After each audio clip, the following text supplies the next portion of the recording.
आज की डेट में अगर आप मार्केट में एक 6 या 7 सीटर एसयूवी लेने की प्लानिंग कर रहे हैं तो आपको काफी सारे ऑप्शंस मिलेंगे। लेकिन फिर भी अगर आप 5 सीटर एसयूवी से कंपेयर करेंगे तो आपको ऑप्शंस कम ही देखने को मिलेंगे। और इसी कंपटीशन के बीच Hyundai हमेशा से ही अपने अल्काज़ार के साथ एक काफी कंपेटिटिव और value for money product offer करती रही है। अब 2024 में Hyundai ने अल्काज़ार को एक अपडेट दिया है और इस कार के साथ अच्छा खासा टाइम स्पेंड करने के बाद मैं आपके साथ शेयर करने वाला हूं कि क्या वाकई में अल्काज़ार एक बढ़िया कार है। अगर आप मार्केट में एक 6 या 7 सीटर एसयूवी लेने की सोच रहे हैं तो क्या आपको अल्काज़ार पे पैसे खर्चने चाहिए या फिर क्रेटा ही आपके लिए एक ज्यादा लॉजिकल ऑप्शन रहेगा। ये और कुछ ऐसे ही सवालों का आज इस वीडियो में मैं जवाब देने वाला हूँ। नमस्कार, मेरा नाम है रिद्धिमान। चलिए बात करते हैं about the brand new 2024 Hyundai Alcazar. अभी अगर हम अल्काज़ार की बात करें तो ये बेस्ड है ऑन क्रेटास प्लेटफॉर्म और जब क्रेटा को फेसलिफ्ट मिला था तो हम सभी को मालूम था कि अल्काज़ार में भी कुछ सिमिलर लाइंस पे ही अपडेट्स मिलने वाले हैं। क्रेटा का डिजाइन जहां थोड़ा ज्यादा बॉक्सी है, अगर हम नए अल्काज़ार की बात करें तो ये एक्चुअल में काफी ज्यादा शार्प और एलिगेंट लगता है। ओवरऑल अल्काज़ार क्रेटा से काफी बेहतर लग रहा है and at a very first glance आपको अल्काज़ार वाकई में एक प्रीमियम कार की फील देने वाली है। अब हालांकि डिजाइन एक सब्जेक्टिव मैटर है तो आप नीचे कमेंट सेक्शन में अपने ओपिनियन जरूर बताइए। अगर मैं अपने ओपिनियन की बात करूं तो मुझे अल्काज़ार का डिजाइन वाकई में बहुत बढ़िया लगा है। बहुत सारे ऐसे एलिमेंट्स का Hyundai ने इस्तेमाल किया है जो ओवरऑल अल्काज़ार को एक काफी प्लश एंड प्रीमियम फीलिंग देती है। क्रेटा का ही जब प्लेटफॉर्म यूज किया गया है तो जाहिर सी बात है डायमेंशनली अल्काज़ार बहुत ज्यादा डिफरेंट नहीं है। अगर हम इंटीरियर की बात करें तो डैशबोर्ड का design is exactly similar to the existing Hyundai Creta, लेकिन काफी सारे चेंजेस भी यहाँ पे Hyundai ने किए हैं। क्योंकि अल्काज़ार क्रेटा से ऊपर प्लेस्ड है तो यहाँ पे अल्काज़ार में आपको काफी सारे up market and premium feeling चीजें देखने को मिल जाती है। इस कार का डैशबोर्ड वाकई में बहुत बढ़िया है, कहीं पे भी आपको कोई क्वालिटी इश्यूज नहीं मिलेंगे। हार्ड प्लास्टिक का इस्तेमाल किया गया है लेकिन जो टेक्सचर का इस्तेमाल किया गया है प्लास्टिक में वो आपको एक प्रीमियम फील देते हैं। कुछ चीजें हैं जो पर्सनली मुझे बहुत ज्यादा पसंद नहीं आती है, like capacitive buttons of the AC controls. यहाँ पे वो चीज दिया गया है, लेकिन फ्रैंकली स्पीकिंग जिस तरीके से ये टच ऑप्शंस दिए गए हैं आपको मिस टच के इश्यूज नहीं आएंगे। इसी के साथ साथ अल्काज़ार में क्रेटा से ज्यादा फीचर्स भी ऑफर किए गए हैं जिसके बारे में मैं आगे बात करने वाला हूँ। बट उससे पहले मैं कंफर्ट की बात करूंगा बिकॉज दैट इज समथिंग जिस चीज के लिए आप इस कार को लेने वाले हैं। अगर फ्रंट सीट्स की बात करें तो ये बहुत ही कंफर्टेबल है। जिस तरीके का फैब्रिक इस्तेमाल किया गया है वो भी बहुत बढ़िया है और मैं तो फैब्रिक कहना गलत होगा बट जो फॉर लेदर फिनिश है वो वाकई में टॉप क्लास है। आपको वेंटिलेटेड सीट्स मिल जाते हैं top of the line variants में। अब क्योंकि मैंने क्रेटा के साथ बहुत ज्यादा टाइम स्पेंड किया है तो ये सीट्स मुझे क्रेटा से बहुत ज्यादा डिफरेंट नहीं लगी। इनफैक्ट अर्गोनॉमिक्स वाइज भी ये काफी ज्यादा सिमिलर है। वही अगर मैं सेकंड एंड थर्ड रो की बात करूं तो यहाँ पे कहानी थोड़ी ज्यादा डिफरेंट हो जाती है। आपको याद होगा जो पिछली अल्काज़ार थी उसमें 6 सीटर वेरिएंट में आपको सेंटर में एक कंसोल मिलता था सेकंड रो में। इस बार थैंकफुली Hyundai ने उसको हटा दिया है बट सेकंड रो में कंफर्ट के लिए काफी सारे अच्छे एडिशंस किए गए हैं। आपको सनशेड्स मिल जाते हैं, wireless charger, 2 USB Type-C socket, ये सारी चीजें तो मिलती ही हैं। इसके अलावा Hyundai ने ट्रे टेबल का भी ऑप्शन दिया है। ये आपके हेवी लैपटॉप को तो सस्टेन नहीं कर पाएगा बट ये 3.5 kg तक के वेट को आराम से हैंडल कर सकती है और यहाँ पे आप टैबलेट्स वगैरह रख सकते हैं। प्लस आपको कप होल्डर्स भी इंटीग्रेटेड मिल जाते हैं। सेकेंड रो में आपको वेंटिलेटेड सीट्स भी मिलते हैं। तो ओवरऑल अगर आप इस कार को सिर्फ और सिर्फ comfortable point A to point B travel के लिए ले रहे हैं और आप majority of your time second row में ही स्पेंड करने वाले हैं तो आपको वाकई में ये एक बहुत अच्छा ऑप्शन लगेगा। तो बात करते हैं अल्काज़ार के इंटीरियर की। सेंटर कंसोल की बात करें तो यहाँ पे आपको सारी चीजें मिल जाती हैं जो आप एक इस लेवल की कार से एक्सपेक्ट करते हैं। Drive mode, traction, electronic parking brake, auto hold, सभी तमाम फीचर्स आपको मिल जाते हैं। Ventilated seats are also part of the package अगर आप top of the line signature variant लेते हैं। जो चीज अभी Hyundai में हमने ऑलरेडी पहले भी देखा है इन दी क्रेटा, यहाँ पे आपको एक मेटल स्ट्रिप दिया जाता है तो अगर आप मैग्नेट वगैरह चाहें यहाँ पे लगा सकते हैं। Also Alcazar offers memory seats, तो आपको यहाँ पे 2 मेमोरी सीट्स के ऑप्शन देखने को मिल जाते हैं। रही बात, यहाँ पे आपको वायरलेस चार्जर भी देखने को मिल जाता है और साथ ही साथ आपको मिल जाता है USB type A, USB type C and also a 12 volt socket. तो इस सारे मामलों में आप बिल्कुल सॉर्टेड रहेंगे। ऑनेस्टली स्पीकिंग, अगर आप बहुत ज्यादा एयरी कैबिन ढूंढ रहे हैं तो शायद आपको XUV 700 जैसी कार ज्यादा सेंसिबल लगेगी। बट दैट सेड, यहाँ पे स्पेस की बहुत ज्यादा कमी नहीं है सेकेंड रो में। अगर आप बहुत लंबे कद काठी के भी हैं तो भी आप आराम से बैठ सकते हैं। पैनोरामिक सनरूफ भी यहाँ पे Hyundai ने दिया है, तो उसके वजह से ओवरऑल जो फील है वो भी काफी बढ़िया लगता है। लेकिन यहाँ पे जो सबसे इंपॉर्टेंट पॉइंट है वो है थर्ड रो। बहुत ज्यादा स्पेस आपको नहीं मिलता है, लेकिन पीछे Hyundai ने काफी फीचर्स ऐड ऑन किए हैं, जिस वजह से कोई भी जो पीछे बैठेगा छोटे डिस्टेंस के लिए उसको बहुत ज्यादा तकलीफ नहीं होगी।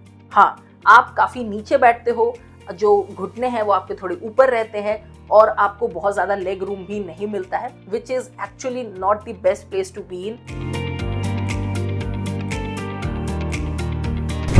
Hyundai ने हर तरीके के फीचर्स जो आप एक मॉडर्न डे कार में एक्सपेक्ट करते हैं वो मिलता है। फॉर एग्जाम्पल, आपको ADAS मिल जाता है, पैनोरामिक सनरूफ मिल जाता है, वायरलेस चार्जर्स मिल जाते हैं, कीलेस एंट्री मिलता है, स्मार्टफोन कनेक्टिविटी, NFC टैग्स, सारी चीजें मिलती है। तो फीचर्स लिस्ट बहुत लंबी है और उस मामले में कोई भी दिक्कत नहीं है। One thing which I felt that जो top of the line and second top के बाद का जो वेरिएंट है, ये दोनों वाकई में बहुत बढ़िया है। अगर आपका बजट है, you can definitely go ahead and get these and आपको कहीं पे भी दिक्कत नहीं आएगी because they are so good. तो Hyundai ने यहाँ पे क्रेटा की ही तरह 1.5 litre naturally aspirated, 1.5 litre turbo petrol and 1.5 litre diesel engine को ऑफर कर रही है। अगर मैं बात करूं दी 1.5 लीटर नेचुरली एस्पायरेटेड इंजन की, तो ये one of the finest engine है नेचुरली एस्पायरेटेड जो आज की डेट में इंडिया में बेची जा रही है। अगर आप बहुत ही अच्छा माइलेज एक्सपेक्ट कर रहे हैं, डिसेंट पावर आउटपुट और एक्सेलेंट रिफाइनमेंट आपकी प्रायोरिटी है, तो गो फॉर दिस इंजन। अगर आप थ्रॉटल पे लाइट रहते हैं तो आप एक्चुअल में काफी अच्छा माइलेज भी चर्न आउट कर सकते हैं।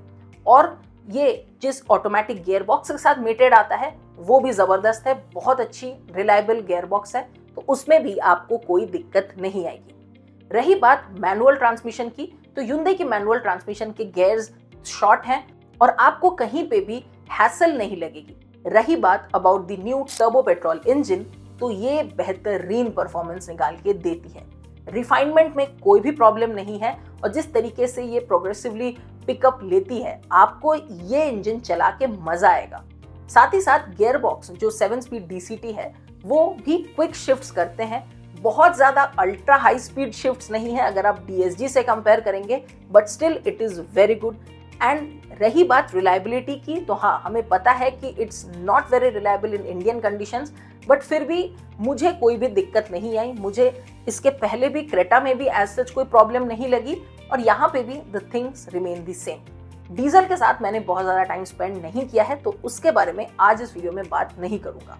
लेकिन अगर आप डीजल के बारे में एक डेडिकेटेड वीडियो चाहते हैं तो नीचे कमेंट करके ज़रूर बताइए, मैं अल्काजार एंड क्रेटा डीजल दोनों के ही बारे में एक डिटेल वीडियो ज़रूर बनाऊंगा।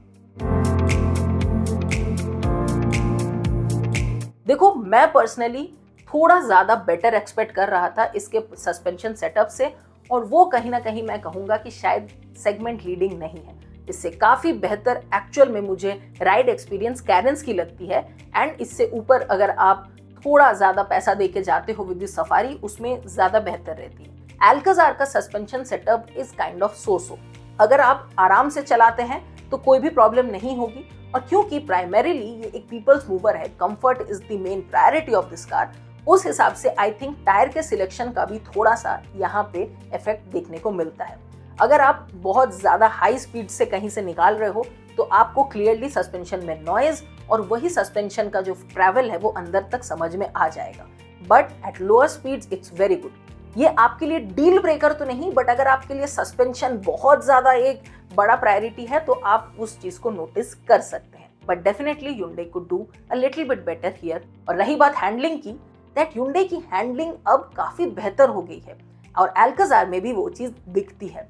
ओवरऑल हैंडलिंग काफ़ी प्रिसाइज है, एकदम मैं ये नहीं कहूँगा कि स्पोर्टी है या आपको जो दूसरे कार्स मिलते हैं उस तरीके की है, लाइक फॉर एग्जांपल फॉक्सवैगन के जो पहले आते थे, या फिर फॉर एग्जांपल अगर मैं मारुति के भी कहूँ तो थोड़े बेटर हैंडलिंग आती रही है। बट अब यहाँ पे ये चीज़ काफ़ी बेहतर हो चुकी है, प्रिसाइजनेस है, तो आपको एक कॉन्फिडेंस मिलती है। बट अगर आप बहुत ज़्यादा स्पोर्टियर हैंडलिंग ढूंढ रहे हैं तो उस चीज़ के लिए ना ये कार बनी है और ना ये इसका स्टीयरिंग सेटअप वैसा है।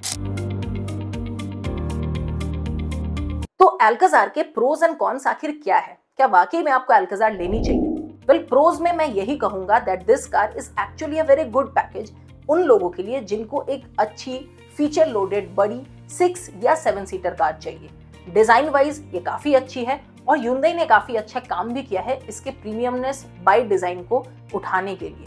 इंटीरियर की बात करें तो डैशबोर्ड इज वेरी फेमिलियर, अच्छे क्वालिटी का इस्तेमाल किया गया है, स्पेस भी आपको डिसेंट मिल जाता है। Engine wise again tried and tested engine मिलते हैं। लेकिन अगर मैं कॉन्स की बात करूं तो सबसे पहला कॉन्स डेफिनेटली है दिस प्लेटफॉर्म। अभी तक ऑन रिकॉर्ड ये प्लेटफॉर्म बहुत बेहतरीन परफॉर्म नहीं की है किसी भी एनकैप टेस्टिंग में। साथ ही साथ Hyundai हमेशा कहती आई है कि हम इसको बेटर करते आए हैं, लेकिन अभी तक उस पे मोहर नहीं लगी है। तो जब तक ये नहीं होता एक क्वेश्चन जरूर बना रहेगा। और कॉन में एक और चीज मैं ऐड करना चाहूंगा, that is the suspension setup. मुझे पर्सनली लगा ये थोड़ा और बेटर हो सकता था। थर्ड चीज जो मैं कहूंगा इसके कॉन्स में ही जाएगी, दैट इज द स्पेस।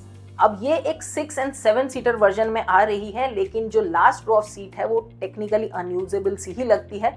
तो अगर आप 6 एंड 7 सीटर एसयूवी ले रहे हो जस्ट बिकॉज आपको ज्यादा स्पेस चाहिए और पीछे अगर आप बच्चों को ही लेके ट्रैवल करने वाले हो तो you can go for it. इसी के साथ आज के इस वीडियो में इतना ही। अगर आपको ये वीडियो अच्छा लगा तो लाइक करें, चैनल पर नए हैं तो सब्सक्राइब करिए। मैं आपसे मिलता हूं अपने अगले वीडियो में। नमस्कार।